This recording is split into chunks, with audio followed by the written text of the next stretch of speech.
Chapter 5. Increasing Life. By Wallace Wattles.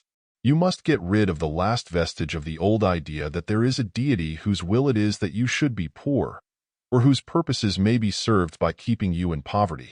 The intelligent substance which is all and in all, and which lives in all and lives in you, is a consciously living substance.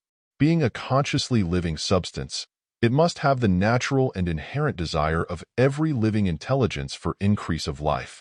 Every living thing must continually seek for the enlargement of its life, because life, in the mere act of living, must increase itself.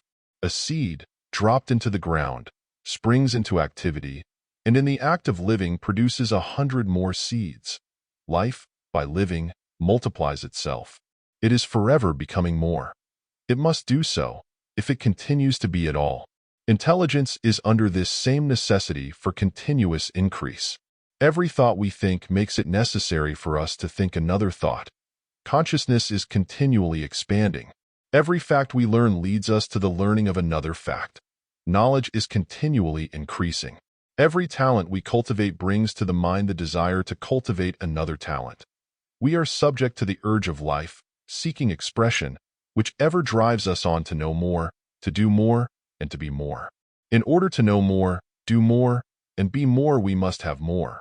We must have things to use, for we learn, and do, and become, only by using things.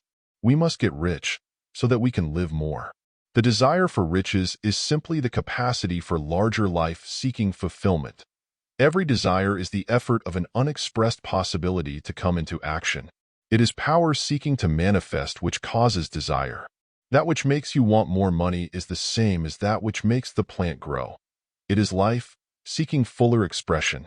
The one living substance must be subject to this inherent law of all life.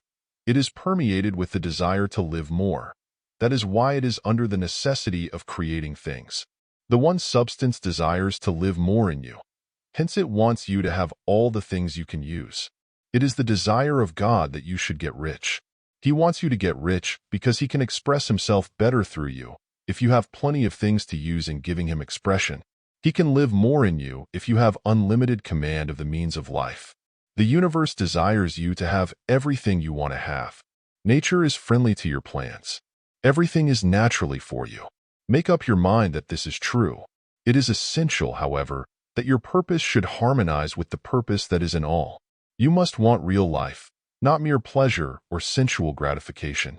Life is the performance of function, and the individual really lives only when he performs every function, physical, mental, and spiritual, of which he is capable, without excess in any. You do not want to get rich in order to live swinishly, for the gratification of animal desires. That is not life. But the performance of every physical function is a part of life, and no one lives completely who denies the impulses of the body a normal and healthful expression. You do not want to get rich solely to enjoy mental pleasures, to get knowledge, to gratify ambition, to outshine others, to be famous. All these are a legitimate part of life, but the man who lives for the pleasures of the intellect alone will only have a partial life, and he will never be satisfied with his lot. You do not want to get rich solely for the good of others, to lose yourself for the salvation of mankind, to experience the joys of philanthropy and sacrifice. The joys of the soul are only a part of life, and they are no better or nobler than any other part. You want to get rich in order that you may eat, drink, and be merry when it is time to do these things. In order that you may surround yourself with beautiful things, see distant lands, feed your mind, and develop your intellect. In order that you may love men and do kind things, and be able to play a good part in helping the world to find truth. But remember that extreme altruism is no better and no nobler than extreme selfishness. Both are mistakes. Get rid of the idea that God wants you to sacrifice yourself for others, and that you can secure his favor by doing so. God requires nothing of the kind. What he wants is that you should make the most of yourself, for yourself and for others. And you can help others more by making the most of yourself than in any other way. You can make the most of yourself only by getting rich. So it is right and praiseworthy that you should give your first and best thought to the work of acquiring wealth. Remember, however, that the desire of substance is for all, and its movements must be for more life to all. It cannot be made to work for less life to any, because it is equally in all, seeking riches and life. Intelligent substance will make things for you, but it will not take things away from someone else and give them to you. You must get rid of the thought of competition. You are to create, not to compete for what is already created. You do not have to take anything away from anyone. You do not have to drive sharp bargains. You do not have to cheat or to take advantage. You do not need to let any man work for you for less than he earns. You do not have to covet the property of others or to look at it with wishful eyes. No man has anything of which you cannot have the like, and that without taking what he has away from him. You are to become a creator, not a competitor. You are going to get what you want, but in such a way that when you get it, every other man will have more than he has now. I am aware that there are men who get a vast amount of money by proceeding in direct opposition to the statements in the paragraph above, and may add a word of explanation here.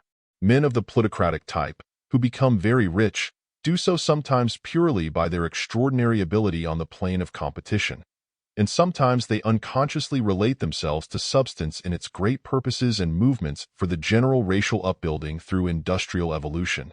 Rockefeller, Carnegie, Morgan, et al. Have been the unconscious agents of the supreme in the necessary work of systematizing and organizing productive industry, and in the end, their work will contribute immensely toward increased life for all. Their day is nearly over. They have organized production and will soon be succeeded by the agents of the multitude, who will organize the machinery of distribution. The multimillionaires are like the monster reptiles of the prehistoric eras. They play a necessary part in the evolutionary process, but the same power which produced them will dispose of them. And it is well to bear in mind that they have never been really rich.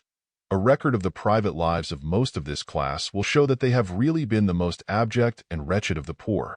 Riches secured on the competitive plane are never satisfactory and permanent. They are yours today and another's tomorrow. Remember, if you are to become rich in a scientific and certain way, you must rise entirely out of the competitive thought. You must never think for a moment that the supply is limited. Just as soon as you begin to think that all the money is being cornered and controlled by bankers and others, and that you must exert yourself to get laws passed to stop this process and so on, in that moment you drop into the competitive mind, and your power to cause creation is gone for the time being. And what is worse, you will probably arrest the creative movements you have already instituted. Know that there are countless millions of dollars worth of gold in the mountains of the earth, not yet brought to light. And know that if there were not, more would be created from thinking substance to supply your needs. Know that the money you need will come, even if it is necessary for 1,000 men to be led to the discovery of new gold mines tomorrow. Never look at the visible supply. Look always at the limitless riches in formless substance, and know that they are coming to you as fast as you can receive and use them. Nobody, by cornering the visible supply, can prevent you from getting what is yours. So never allow yourself to think for an instant that all the best building spots will be taken before you get ready to build your house, unless you hurry. Never worry about the trusts and combines, and get anxious for fear they will soon come to own the whole earth. Never get afraid that you will lose what you want because some other person beats you to it. That cannot possibly happen. You are not seeking anything that is possessed by anybody else. You are causing what you want to be created from formless substance, and the supply is without limits. Stick to the formulated statement.